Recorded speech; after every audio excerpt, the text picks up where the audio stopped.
What we want to understand is the goal of the backswing should be to load the arms and take this wrist from an extended state into a neutral state.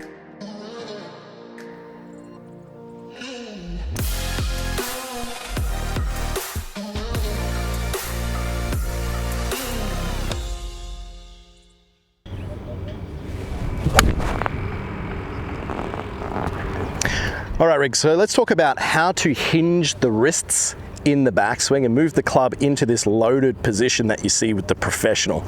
Now, we do see a lot of recreational golfers, they have a misconception around the movement of the wrists. It's either this way or that way or one way. And let's clear that up for them, right? So let's talk about the lead wrist, so the left hand for the right-hander to start off with. Yes. Now, I think first off, just understanding how the wrist is going to work is the key.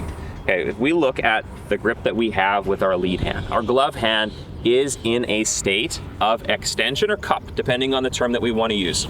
And that extension always works really well with this hinge. Okay, so if I want to create a hinge through that wrist, it's very easy to do that with this extension. Correct. Now, what we want to understand is really the objective of where we want to be at impact. Okay? We don't want to be in extension through that lead wrist at impact. In fact, we would much rather see a state of flexion. Correct. Now, flexion is going to pair up much better with the opposite form of wrist motion. So instead of what we call radial deviation, or when the thumb comes up, it's ulnar deviation, or when the pinky goes down. Okay. Now, if we understand that difference, we can start understanding really what we want to be feeling through the transition, and it'll start to simplify the pattern. So go into address for me. In address, we're obviously in this state of extension. What we want to understand is the goal of the backswing should be to load the arms and take this wrist from an extended state into a neutral state. So at the top of the backswing, once we've loaded up the arms, we want to see flat. Now at that point, if we can retain what we see here, or if anything, if we can go in this direction, that's going to be favorable. It's when we see players go more into this orientation in an effort typically to create more lag that we see the breakdown. And the way that the lead wrist works is if this is a straight up and down, like you talked about, a hammering motion in the backswing to create that hinge, right? Because we don't unload the wrists as we swing back. There is still an element of the up, so the thumb is moving up. But the way it actually works is more of a, if we're starting with the golf club out in front, more of a 45-degree angle. Now, as we do that, the back of the right wrist also creates an element of extension, which is important to apply pressure on the back of the shaft, which gives us this compressed look, right? So as we are swinging this golf club back, we want to get ourselves, and we can use, let's say, a lead arm level with the ground as a reference is probably a good one to when you want to see that this lead hand and this wrist is flat. I want you to just, as you do that, kind of mention pressure in these fingers and the importance of that, because a lot of players, and we talked about the extension in the lead wrist at address, they'll grip it too tightly with their thumb and the index, and they'll have no control over the pinky here. Then as they try and manipulate and pull it up, if you were to kind of look at what's happening with their glove, they're wearing out their glove, and that's because they don't have a secure hold. Right?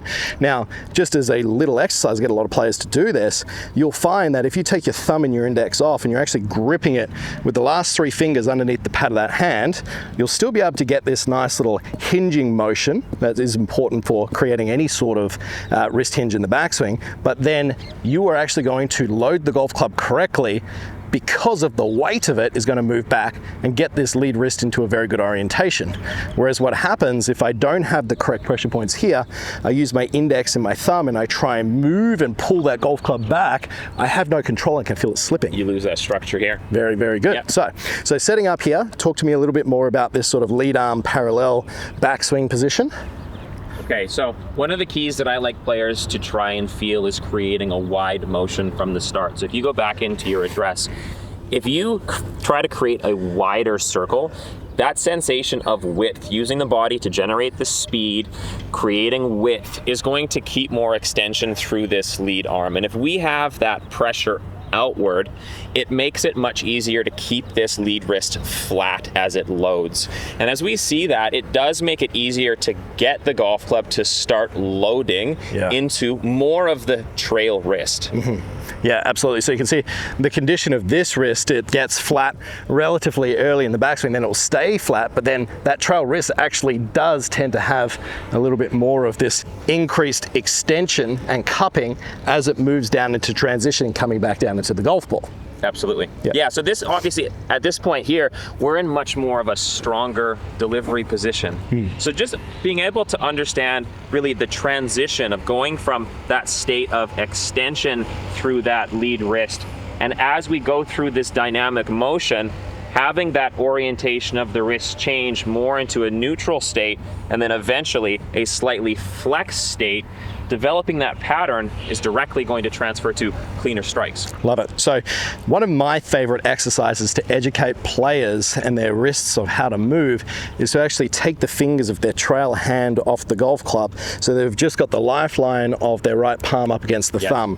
Now, based on what we're talking about, if I was to simply just pull this golf club back, keep my lead wrist extended, well, this is not going to load the golf club at all, and it feels extremely heavy. Yes. So with the feeling, once you take your grip here, guys, and you open your fingers, what that does is that then encourages you to actually apply some pressure of that back palm down on the thumb, which will then naturally achieve what Riggs is talking about here with creating this width and this structure, but also at the same time, getting that flat lead wrist in the backswing.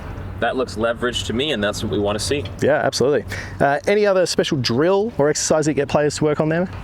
I give them a push-pull drill. So if you go into your setup with a split hand grip, so the right hand can be almost on the shaft there, the sensation would be that as we get the motion working back, the left arm is responsible for pushing away. Yeah. The right arm, you're actually going to feel a little bit of an action of pulling back towards you. So that would be more of the sensation of wide left arm feeling, whereas we're going to load more into that trail arm.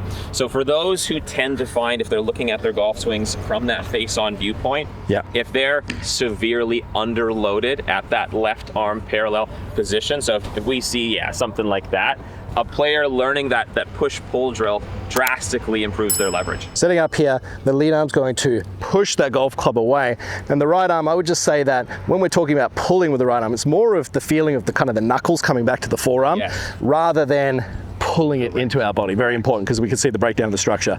So let's just get that sensation. Pulling right wrist, there you go. That feeling is great with that lead hand. We can see that's flat. Let's turn it into a golf ball. See how it comes off.